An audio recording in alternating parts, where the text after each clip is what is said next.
On our Spotlight segment today is gospel singer, music educator, and choir master Dedayo Adewon.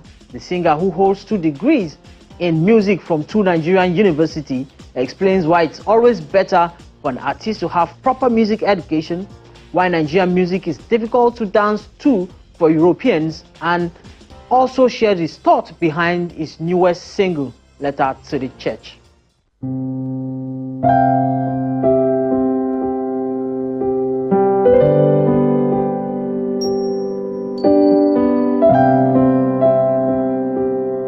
My name is Adewon Dedayo.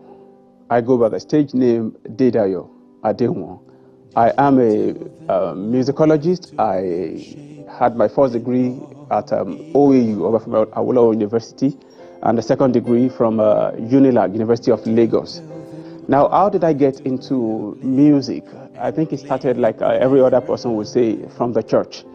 So it started from the church as a choir member. But eventually I felt I could do something beyond the choir singing. And so I decided to go to school. Did you tell them how I took their blame and claimed them right? Did you tell them how I was forsaken so God could love them? It gives the edge if you study music. Now, it's not as if you don't study music, you actually don't have a place out there. We have a lot of people who are doing fantastically well out there, who possibly on the instruments, and they can even play far better than even people who went to study music in the school.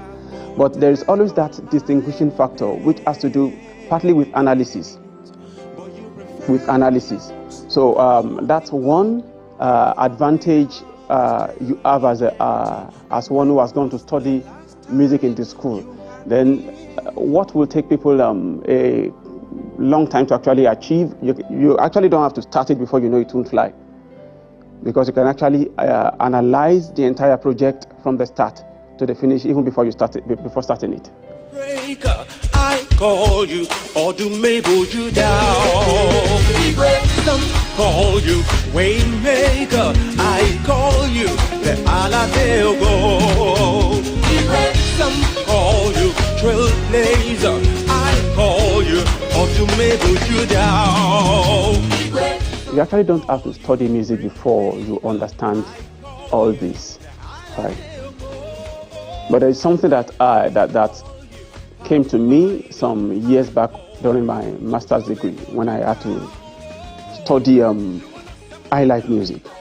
I found out that our music has so much in it that we have left untapped, especially for music scholars, in the sense that there is more that we can actually do beyond looking at the Western music that we actually fix our eyes on. They actually don't need us there on the Western music, in the sense that their music is actually fully discovered, unlike us. But what we have here, if we can actually look into what we have here, it's a whole lot of fortune we have here. Our music is complex. I was talking to someone sometimes ago, and I said, why do you think our music is a little too complex for the white man to dance to? You've seen some of the wedding events, and the white man is actually missing his steps. Because in their own music, they often have what we call the strong beat and the weak beat. So maybe you have like a...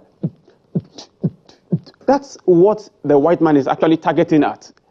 But listen to Fuji, listen to Akpala. You get them confused, because by the time this one is going, another one is, you have varying rhythms coming at different times. And so it's complex. What about our harmony? The kind of harmony we do, it's more complex than that of the Western world. If you listen to any song from the Western world, you can easily pick the harmony. But go to Ekiti, go to all these Ijesha, and listen to their music. Listen to the kind of harmony. We call some of them harmony in second. They are not the conventional.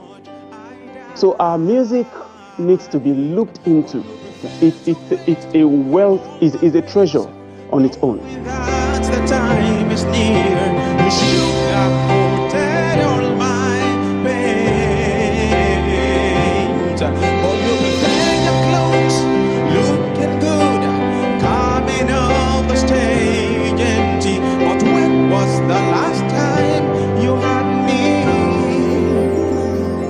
essence of our calling, the message that we are called into, we have actually mingled so much with the world such that the church looks like an extension of the club, extension of the world. And so because you want to actually keep up with that, you want to keep up with the trend, you want to bring people in, so you bring a lot of club and or secular infiltrations into the church. And so it's difficult to actually cut a difference between the church and the world. And so when you listen to a lot of songs right now, you still feel like you're in the club. You find a lot of street parlance. I'm not saying street parlance are bad, right, to having, but when you begin to have words like you are leading in the church and you're having words like gadus, look at gadus, I think we're actually mixing a lot of things up. And so the song Letter to the Church says, did you tell them how I bled for them, how I died for them? But your focus right now has been on your appearance, on your ways, the way you come to the church. But when was the last time you heard me? A lot of people come to the stage right now just because they are invited, and not even because they are sent there as missionaries to go talk, to go preach there. And a lot of singers right now, because they have about 4 or 5 churches to shuttle in between, right? Their focus is not so much on ministry, it's just about quickly delivering here and going elsewhere. So it's a letter to the church to actually make a 360 turn and get back to the purpose of the ministry.